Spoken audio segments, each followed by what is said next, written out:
Back your purpose with a burning desire. Fan that desire. Coax it. Let it become the dominating thought in your mind.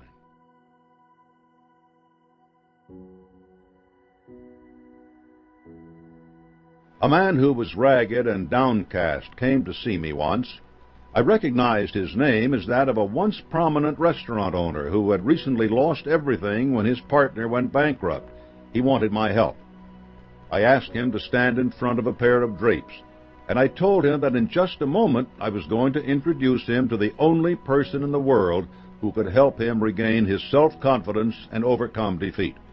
Then I yanked the drapes open to reveal a full-length mirror. He stared at the mirror for a few minutes, speechless, and then left my office with thanks. Months passed before he strode into my office completely renewed. His thanks now were effusive. He had reminded himself of his skill in business, found new backers similarly convinced of his abilities, and was currently running one of the most popular spots in Chicago. When you build your self-confidence through the knowledge that you are giving the best possible service, you develop the reserves of determination to see you through dramatic setbacks without the kinds of theatrics I had to employ with this fellow. Trust yourself, and you will always have someone to rely on. Overcoming procrastination. When you are doing your work eagerly and cheerfully, you avoid the temptation to do it this afternoon instead, or maybe tomorrow. In fact, you probably won't be able to wait to get started.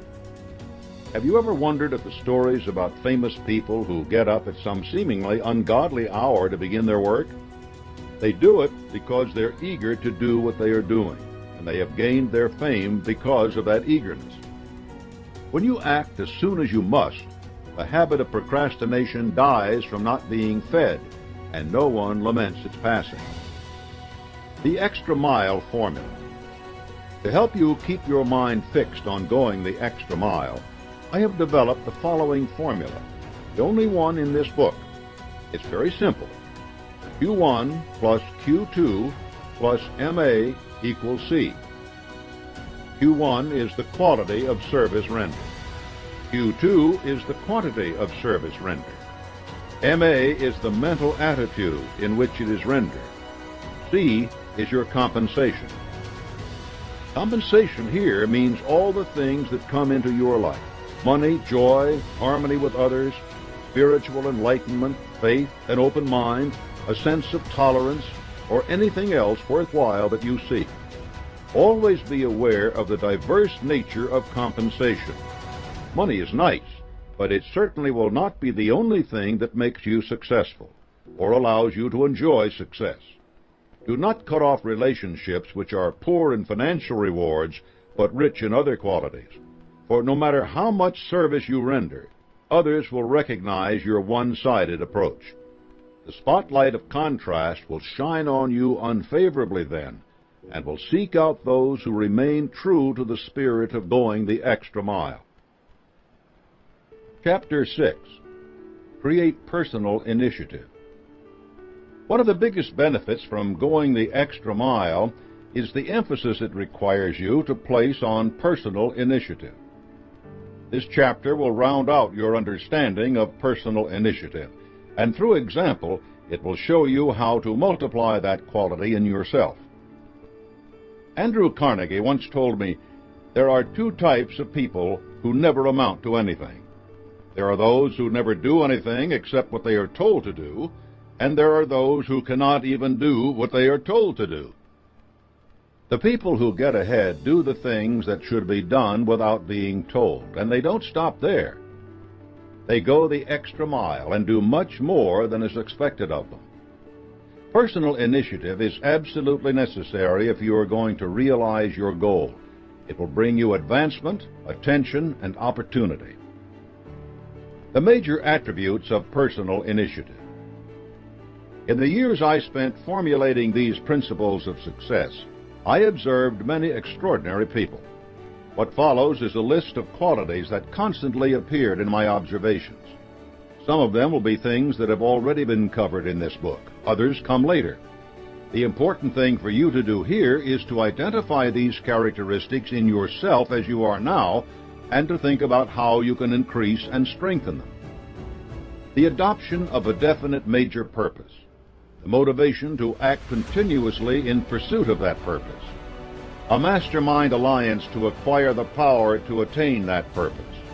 Self-reliance, self-discipline, persistence based upon the will to win. Well-developed imagination, controlled and directed.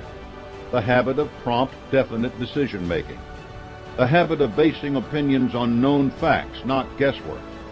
The habit of going the extra mile. The capacity to generate enthusiasm at will and control it. A well-developed sense of details. The capacity to listen to criticism without resentment. Familiarity with the 10 basic human motives. The capacity to concentrate attention on one task at a time. Assuming full responsibility for one's own actions. Willingness to accept full responsibility for the mistakes of subordinates. Patience with subordinates and associates. Recognizing the merits and abilities of others. A positive mental attitude at all times. The capacity for applied faith. The habit of following through. The habit of emphasizing thoroughness instead of speed. Dependability. No doubt many of these qualities are already familiar to you. You may think, I've already got that. But it is the nature of the 17 principles of success that each depends upon the others, and you can't develop one without relying upon and developing others at the same time.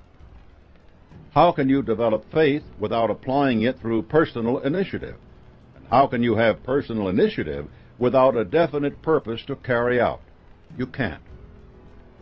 Personal initiative is contagious. During the Second World War, Henry Kaiser astounded the world by the speed and efficiency of his shipbuilding. What made his achievement so remarkable is that he hadn't been a shipbuilder before he responded to the needs of the war. The quality that made this possible was his personal initiative, and the most obvious manifestation of this quality was his habit of following through. When Kaiser ordered a trainload of steel to be delivered at his shipyards on a given date, he made sure that the railroad was alerted, that his own workers were prepared to accept the shipment, and first of all, that the steel was being produced on schedule. He sent an expediter to the steel mill to keep him informed of progress, then to travel with the shipment to see that it wasn't sidetracked or delayed. Because Kaiser was so attentive to the details of his operation, everyone who worked for him knew that the same quality was expected of themselves. If something went wrong along the way, the expediter was expected to do whatever was necessary to correct the problem and make up for lost time, and he seldom failed. Kaiser's persistent personal initiative was an example to thousands of people on a daily basis. Personal initiative succeeds where others fail. Not long after I married, I paid my first visit to my wife's family. The train took me close to her hometown, but stopped 2 miles away. Since I arrived in a downpour, by the time I reached my in-laws' house, I was not an impressive sight. I was also in something of a bad temper, and I exclaimed, "Why don't you have the railroad build a line into town?" My brothers-in-law laughed and told me that they had been trying for 10 years, but that the railroad was unwilling to take on the expense of building a bridge across the local river. 10 years, I said arrogantly. Why, I could do that job in 3 months. Well, I had really put my foot in it, for a boast like that in front of my new family was a challenge to them. I knew I had to act. My brothers-in-law and I waited for the train to stop, then headed down to the river. There we saw a creaky old wooden bridge across which ran the county road. A freight railroad terminated at the far side of the river, its tracks crossing the road. As the freight trains came and went, they halted traffic on the road, slowing travel for all the local people. And there was my idea. "Look," I said, "it's simple. The passenger railroad pays for 1/3 of the cost of a bridge so that it can offer better service to the town. The county pays for 1/3 of the bridge because it will need to replace that wooden one soon anyway. And the freight railroad pays the final third so it gets the traffic off its tracks and prevents the inevitable accident from having all those people lined up waiting to cross." It was that simple. In a week, my brothers-in-law and I had all three parties agreed to the plan, and in 3 months, the new bridge was up and the town had passenger rail service. Now, I hope that your personal initiative won't have to get you out of the kind of trap I set for myself, but if you apply it at every opportunity, especially after you have made a foolish mistake, then it will benefit both you and your community. Personal initiative creates work. I once knew a rather plain fellow who didn't seem suited for much. He had been apprenticed to a plumber, but because he showed no real aptitude for plumbing, his boss tried him out as a sales rep. He didn't show an aptitude there either. Since his handwriting was neat, the boss made him a bookkeeper next. Again, the results were discouraging. But the bookkeeping experience taught him something: the importance of accurate inventory. So he sat down to take an inventory of himself. He decided he had these positive qualities. 1, the habit of saving money. 2, the ability to figure accurately the costs of a plumbing job. 3, the ability to recognize superior skills in others that he lacked himself. 4, persistence. 5, the ability to induce others to work in harmony. What could he do with these skills? The answer was obvious. He set out to open his own plumbing business. He found a location, sought out the best workers he could find, and began to pursue contracts. Within a year, his schedule was filled, and because he was able to bring his work in at the projected cost and to do it with quality labor, he quickly gained a reputation as the best plumber for the job, even though he was a poor plumber himself. It was only by acting on personal initiative that this man was able to make anything of his life. Starting with a definite major purpose, step by step, he built a mastermind alliance of skilled employees, delivered extra service, and attained success. If he hadn't struck out on his own, his former boss would have soon thrown up his hands and fired him. This fellow created a job for himself. Personal initiative creates opportunity. Neil Walter was a carpenter's apprentice making just $400 a week when he was hired to build some shelves in a closet. By the time he was finished and saw how grateful his client was to have better use of his space and how happy he was with the quality of his work, Walter had an idea. With money from that first satisfied customer, Walter started the California Closet Company. The incredible transformation of a crowded closet into efficient space was such a popular idea that within 12 years, Walter had more than 100 franchises around the country.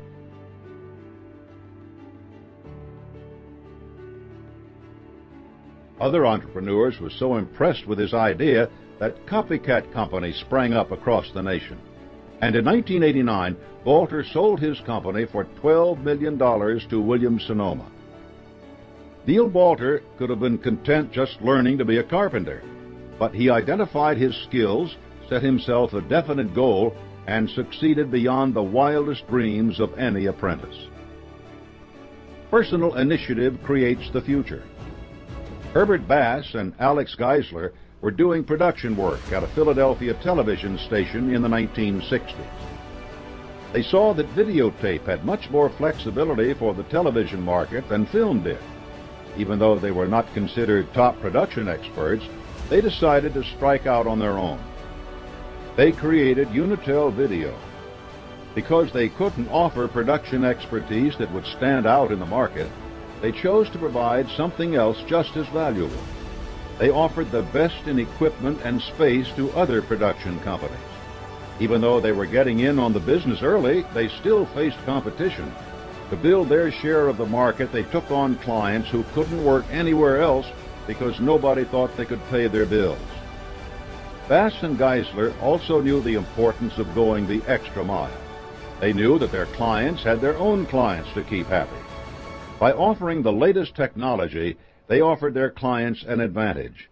As Geisler told Success magazine, "We show our client techniques he wouldn't have thought of. He gets the credit, we get paid." Besides doing production work for shows like The Simpsons and Star Trek: The Next Generation, Unitel now provides training seminars for video technicians around the country. It also offers corporate communication services for companies like IBM and Citibank, putting together video conferences that can link people in New York, Los Angeles, San Antonio, and Minneapolis just as if they were in the same room. Bass and Geisler weren't the first to see that video had a place in the future, but because they had the initiative to go after what they saw, to make a plan, to take risks, to offer things that no one else was offering, their company is now first in its field. Personal initiative creates advancement. Your definite goal may someday include being your own boss, but if it doesn't, or even if that step is still some ways off, personal initiative can still pay off for you. Amy Hilliard-Jones was a marketing strategist at Gillette. She saw an opportunity in a product Gillette had dropped as unsuccessful, White Rain shampoo. White Rain was an inexpensive, no-frill shampoo.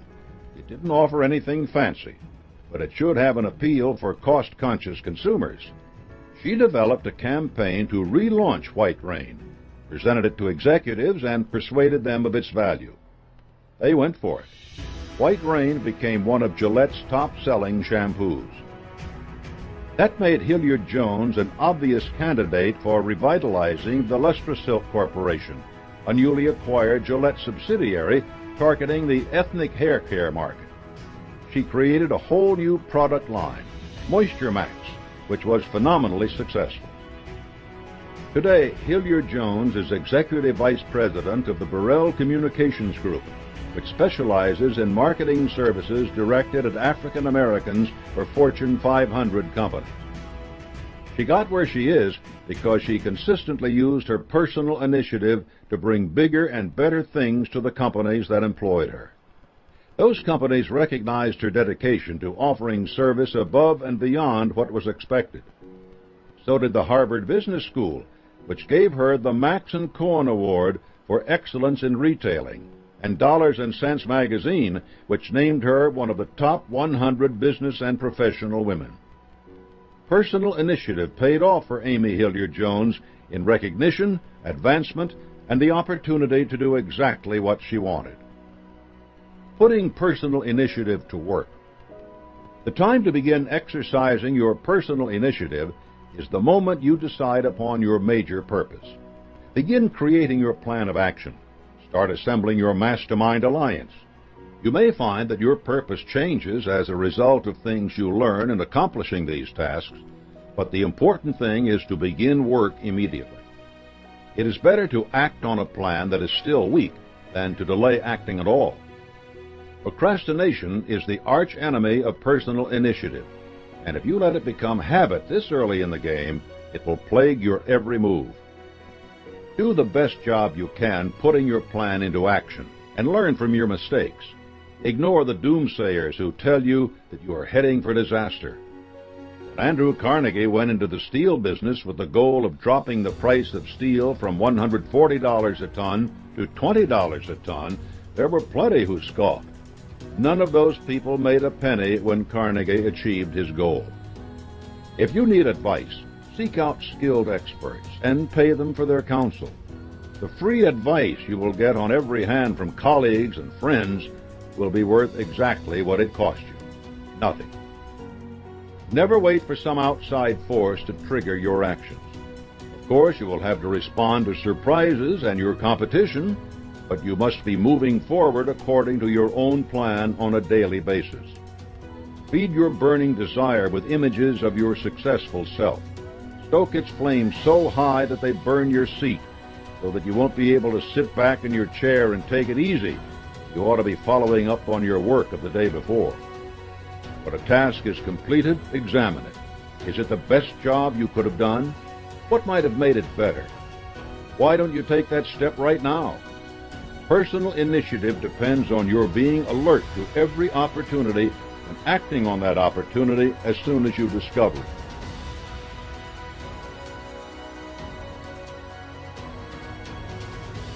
Its message is that important. This chapter will open those envelopes for you and reveal their specific content. You will see that these envelopes are real, that the rewards and penalties they contain are real.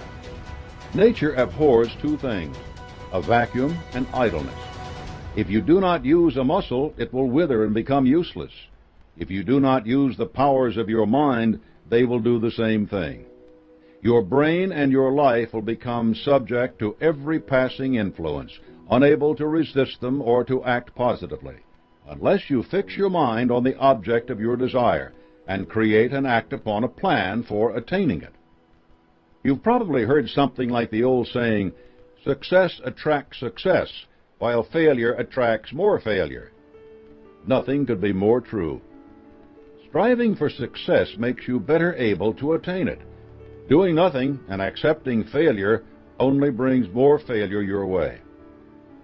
If you put your mind to work with a positive mental attitude and believe that success is your right, your belief will guide you unerringly toward whatever your definition of success might be. If you adopt a negative mental attitude and fill your mind with thoughts of fear and frustration, your mind will only draw those same things to you. That is the power of mental attitude. Why not make yours positive? The rewards of a positive mental attitude. If you take possession of your mind and direct it toward desirable goals, you will enjoy 1. Success consciousness, which attracts only the circumstances which make for success. 2. Sound health, both physical and mental. 3. Financial independence. 4. A labor of love in which to express yourself. 5. Peace of mind. 6. Applied faith, which makes fear impossible. 7. Enduring friendships. 8. Longevity and a well-balanced life. 9. Immunity from self-limitation. 10. The wisdom to understand yourself and others. The penalties of a negative mental attitude. If you neglect taking possession of your mind and directing it toward a worthwhile goal, you are doomed to 1. Poverty and misery your entire life. 2. Mental and physical ailments of all kinds. 3. Self-limitations which trap you in mediocrity. 4. Fear and all its destructive consequences. 5. Hatred of the means by which you support yourself. 6. Many enemies and few friends. 7. Every brand of worry known to humanity. 8. Being a victim of every negative influence you encounter. 9. Subjection to the will of others. 10. A wasted life which does nothing to better the human condition. What choice will you make? If you do not make the first one and embrace it wholeheartedly, the second will be forced on you. There is no halfway point, no compromise. Which choice will you make?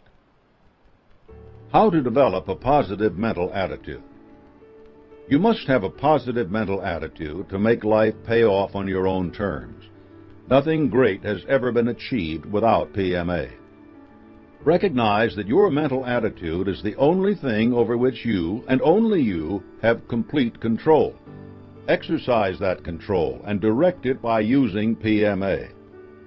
Realize and prove to your own satisfaction by making it so that every adversity, sorrow, or defeat, whether or not you caused it to happen, contains the seed of an equivalent benefit which you can nurture into a blessing that soars above the disaster that brought it.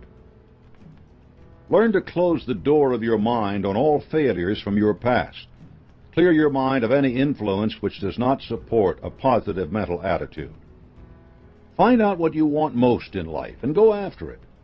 Do it right now by helping others to acquire similar benefits. This way you put the principle of going the extra mile into action. Select the person who, in your opinion, is the finest person in all the world, past or present. Make him or her your pace setter for the rest of your life, emulating him or her in every possible way. Determine what kind of resources you need. Set up a plan for acquiring them based on the idea of not too much, not too little. Don't think small, but remember, greed more than anything else has destroyed ambitious people. Form the habit of saying or doing something every day which will make someone else feel better. You can do this with a phone call, a postcard, or a simple act of kindness. Give someone a good inspirational book, for instance, and you give that person something that will work wonders in his or her life. One good deed a day will keep old man gloom away. Make yourself understand that what whips you isn't defeat, but your mental attitude toward it. Train yourself to look for the seed of equivalent benefit in every disappointment you face. Ascertain what you like best to do, and do it as a labor of love with your heart and soul. Perhaps it will simply be a hobby. That's fine. Just remember that an idle mind quickly becomes a negative mind. It's called brooding. Understand that often when you have searched in vain for a solution to a problem, you can find it by helping someone else solve his or her problem. By the time you have solved the other person's problem, you will have the insight to solve your own. Study Ralph Waldo Emerson's Essay on Compensation once a week until you understand and have assimilated it. This powerful work will convince you of the benefits you will derive from PMA. Take a complete inventory of every asset you possess. You will discover that your greatest asset is a sound mind, with which you can shape your own destiny. Communicate with anyone you know whom you have unjustly offended and offer sincere apologies. Ask for forgiveness. The more bitter this assignment is, the more you will be free of negative mental influences when you have completed it. Acknowledge that the space you occupy in this world is an exact ratio to the quantity and quality of the service you render for the benefit of others, plus the mental attitude in which you render it. Break bad habits. Abstain from your vices one at a time for a month until you show yourself who is boss. If you need help from a counselor or a support group, get it. Don't let your pride master you. Comprehend that no one can hurt your feelings, make you angry, or frighten you without your full cooperation and consent. Close your mind to anyone who wants to exert a destructive influence. Perceive that self-pity is an insidious destroyer of self-reliance. Believe that you are the one person on whom you can and should depend at all times. Relate to every circumstance in your life as something that has happened for the best, for it may be that your saddest experience will bring you your greatest assets if you give time a chance to mellow your distress. Divert any urge for control over others. Squelch it before it destroys you. Channel that energy into better control over yourself. Occupy your mind with doing what you want to do so that no time will be left for it to stray to things you do not want to do. Attune your mind to attract the things and situations you desire by expressing in a daily prayer your gratitude for what you already have. Demand a reasonable amount of dividends from life every day instead of waiting to receive them. You will be surprised to learn how many of the desirable things in life are already yours, even though you have not noticed them. Live in a style that suits your physical and spiritual requirements, and don't waste time keeping up with the Joneses. Refuse to heed anyone's advice unless that person is willing to give you satisfactory evidence of the soundness of his or her counsel. You will save yourself from hucksters, the misguided, and fools. Discern that personal power does not come from the possession of material things alone. Mahatma Gandhi led his nation to freedom without a fortune. Exert yourself so that you keep your body in shape. Mental ailments can easily spring from physical ones, and your body, like your mind, must be kept active to remain positive. Reinforce the habit of tolerance, and keep an open mind on all subjects and toward all people, no matter what their race or creed. Learn to like people just as they are, instead of demanding that they be just as you want them to be. Admit that love is the finest medication for your body and your soul.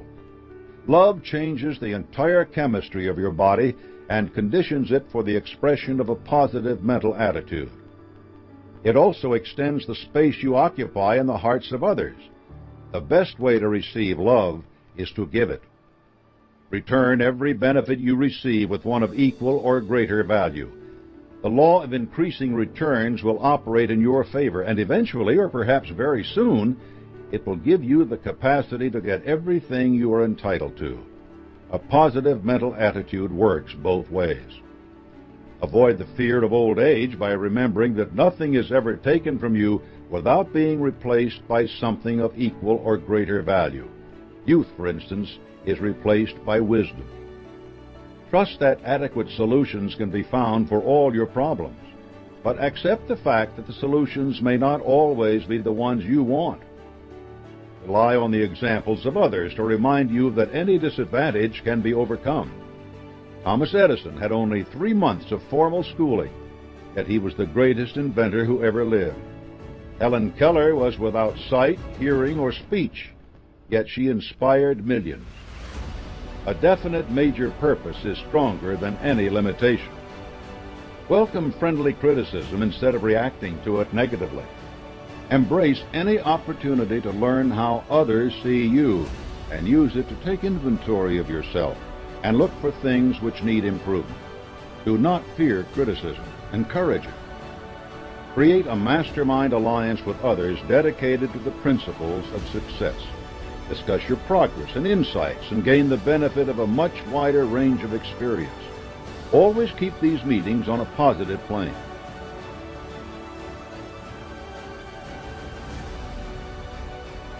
Grasp the differences between wishing, hoping, desiring, having a burning desire to achieve your goal. Only a burning desire gives you a driving motivation, and it can be fueled only by a positive mental attitude. Abstain from negative conversations, especially carping, gossip, or tearing apart other people's reputations. These activities condition your mind to think negatively. Discipline your mind to shape your destiny toward whatever purpose in life you have chosen. Seize every one of the benefits in the rewards envelope and make them yours. Be yourself at all times. Neither you nor anyone else trusts a phony. Say nothing that does not reflect your positive mental attitude. Believe in the existence of infinite intelligence, which makes it possible for you to draw on all the power you need to take possession of your own mind and direct it toward whatever you choose. Believe in your ability to become free and self-determining, and put that belief to work by acting upon it. Do it now. Believe that the American form of government guarantees you the freedom and privileges necessary to pursue your definite major purpose. Work to defend those freedoms as needed. Believe in the people you are associated with, and recognize that if they are not worthy of your belief, you have the wrong associates. And finally, read this lesson once a week for 6 months. You will so thoroughly indoctrinate yourself with these habits and mind conditioners that your mental attitude will become and remain positive at all times. The 2% who succeed. The overwhelming majority of people never recognize the difference between wishing and believing. They never take 6 steps that will help them use their minds to attain their desires. These steps are summarized below, along with my observations, based on a lifetime of study of the percentage of people who attain each one. 1. Most people go through life merely wishing for things. These wishes are as fleeting as the wind. They have no power to shape anything. The number of people who stop here, 70%. 2. A much smaller percentage develop their wishes into desires. They want the same thing constantly, but that is the end of their commitment. They represent 10%. 3. A still smaller percentage develop their wishes and desires into hopes. They dare to imagine from time to time that they might get what they seek. I estimate they constitute 8%. 4. An even smaller group translates that hope into belief. They expect what they want will actually happen. These people number 6%. 5. A smaller group of people crystallize their wishes, desires, and hopes into belief, then into a burning desire, and finally into faith. They constitute 4%. Finally, number 6, very few people take the last 2 steps and then make a plan to get what they want and carry it out. They apply their faith with positive mental attitudes. This group is only 2%. The outstanding leaders in every walk of life are the people in the sixth group. They recognize the power of their own minds. They seize that power and direct it toward whatever they choose. When you take this step, the word impossible will have no meaning for you. Everything will be possible for you, and you will manage to get it. Join the 2% Club. Here are the requirements for membership in the 2% Club. Only you will measure your success in meeting them. 1. Adjust yourself to other people's states of mind and peculiarities so that you can get along peacefully with them. Observe a dog and learn the art of self-control by watching how quickly it adjusts itself to its master's moods. 2. Ignore trivial circumstances in your relations with others. Do not let them become controversies. Big people look past small slights. 3. Establish control of your mind at the start of each day, using the techniques for building a positive mental attitude. Maintain that attitude throughout the day. 4. Learn the art of selling yourself indirectly by persuasion and example rather than by the hard sell. 5. Develop a hearty laugh as a means to release anger.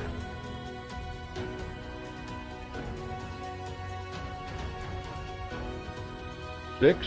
Analyze all your setbacks and determine their causes. Discover the seed of equivalent benefit in each circumstance. 7. Concentrate your mind on the can-do portion of the tasks you face. Don't worry about the cannot-do portion unless and until you meet it face-to-face. By that time, the can-do portion will have shown you the way to success. 8. Turn all unpleasant circumstances into opportunities for positive action. Make this an automatic habit, and your success will multiply. 9. Remember that no one can win all of the time, no matter how much he deserves it. When you do not get exactly what you wanted, maximize your gain by increasing your understanding of yourself. 10. Look on life as a continuing learning process, and even bad experiences will become good ones. 11. Remember that every thought you release comes back to you multiplied in its effect. Monitor your thoughts, and make sure you send out only those whose fruits you are willing to receive. 12. Avoid associates with negative mental attitudes. Their attitudes will rub off on you and poison every effort you engage in. 13. Be aware of the dual nature of your personality. You have a positive side with a great capacity for belief and a negative side with an equal capacity for disbelief. Exercise the first, and the second will wither away. 14.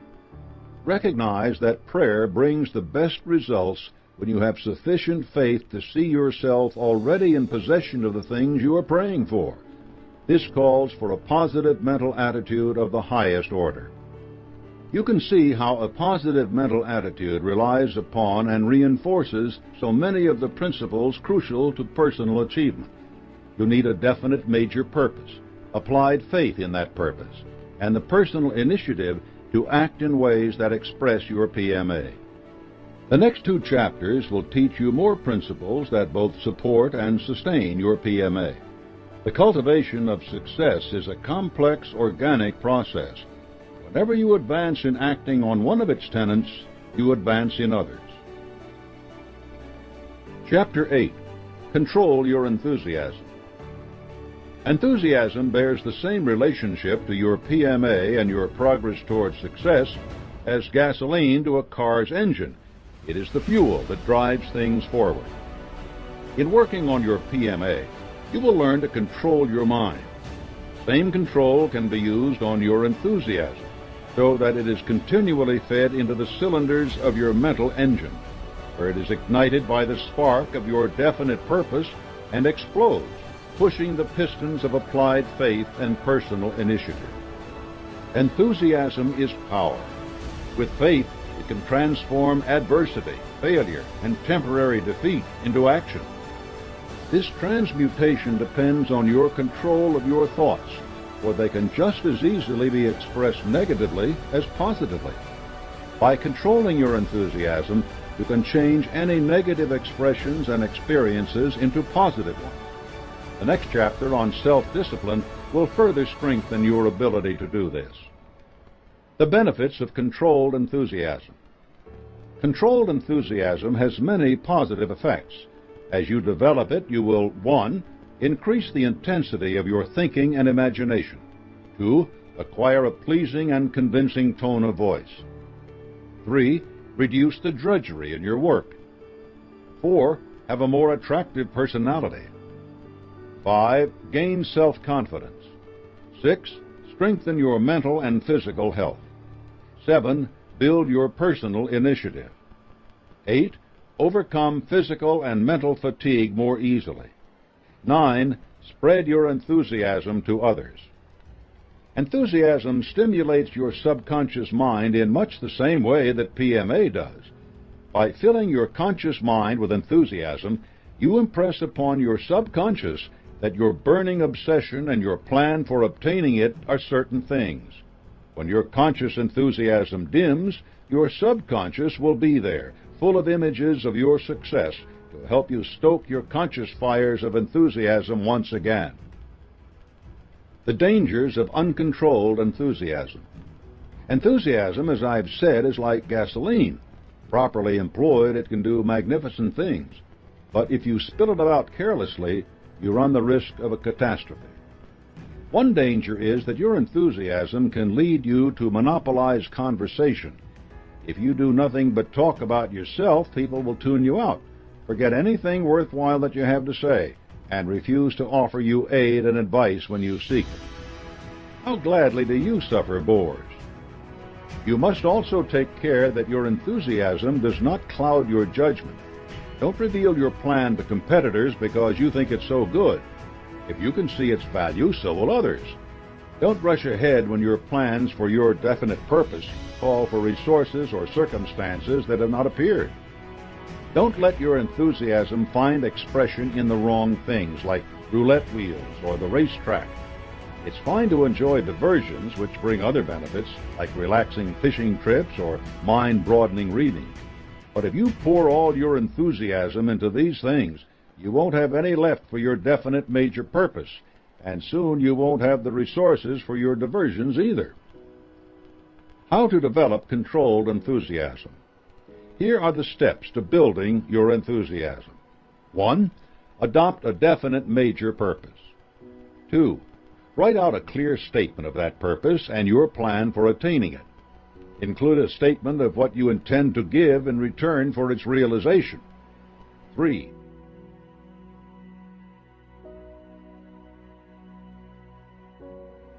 Back your purpose with a burning desire. Fan that desire, coax it. Let it become the dominating thought in your mind. 4. Set to work immediately in carrying out your plan. 5. Follow your plan accurately and persistently. 6. If you are overtaken by defeat, study your plan carefully and change it if necessary. Do not change it simply because you have met defeat. 7. Ally yourselves with others whose aid you need. 8. Keep away from joy killers and naysayers. Stick with the optimists. 9. Never let a day pass without devoting some time to furthering your plan. You are developing enthusiasm as a habit, and habits require reinforcement. 10. Keep yourself sold on the idea that you will obtain your definite major purpose, no matter how far away that moment seems. Autosuggestion is a powerful force in developing enthusiasm. 11. Keep your mind positive at all times. Enthusiasm will not thrive in a field full of fear, envy, greed, jealousy, doubt, revenge, hatred, intolerance, and procrastination. It needs positive thought and action. Does this list sound like things you are already doing? It should. Enthusiasm is the natural outgrowth of all your efforts toward success. What is important is that you now recognize that every appropriate move you make is building your enthusiasm as well. Examine each move for the presence of enthusiasm. Understand how it has helped you. You will be in a better position to apply this tool consciously when you need it. Enthusiasm booster. If you think that your enthusiasm needs work, but it hasn't been growing apace with your progress on the other principles, you can stimulate it with some simple exercises. To be enthusiastic, act enthusiastically. Does this advice seem redundant? It isn't. If you enter a meeting with your enthusiasm low, ignore it. Shake hands confidently. Reply definitely to questions. Assert the value of your ideas and proposals. Ideally, enthusiasm makes these things automatic. But if you consciously perform the actions, you will begin to see their positive results. This stokes the fires of enthusiasm. Keep an enthusiasm log. When your enthusiasm runs high, make a note of it in a notebook. Write down the circumstances that inspire you and the manifestations of that enthusiasm. Were you spurred to action? Did you solve a problem? Did you persuade someone of something? Also, keep a written copy of your definite major purpose and your plan for it inside your notebook. Then, whenever your enthusiasm is ebbing, pick up your valuable book. Not only will it remind you of the reason you should be enthusiastic, but it will also review for you the benefits of that enthusiasm. Enthusiasm is a spiral turning inward or outward, rising or falling. To give your enthusiasm a push in the right direction, refer to your notebook when the spiral is collapsing in on itself. Complete a can-do task. In a way, can-do tasks are like crutches, but when you aren't moving the way you should be, you're not helping yourself by not using them. These are things that you know you can complete quickly and well. They should be somehow related to your definite major purpose, so that they help direct and control your enthusiasm. For instance, suppose that you own a hardware store. Your responsibilities may not have you on the floor very often. Instead, you're in the back office. But you remember how much you enjoyed working on the sales floor. Go back to that floor. Make a few sales. Renew your enthusiasm by returning to its roots. A word of warning. If you have to resort to enthusiasm boosters frequently, something is wrong. You have strayed from the definite purpose you were pursuing. You will need to take a serious look at your plan for that purpose and think about realigning it so that it reflects your ambitions more closely. Enthusiasm and the Mastermind Alliance. One of the most important places where your enthusiasm will go to work is in your Mastermind Alliance. If you share your enthusiasm with the other members, you will increase theirs. They, in turn, will be able to feed and support your enthusiasm. Sometimes all members of the group benefit equally from this process, but it is more likely that you, as the leader, will benefit most.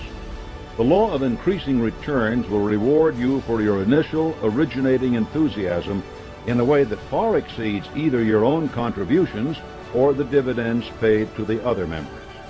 Increased enthusiasm in your alliance will mean increased faith as well. That additional faith will come more insight into infinite intelligence and thus more creativity.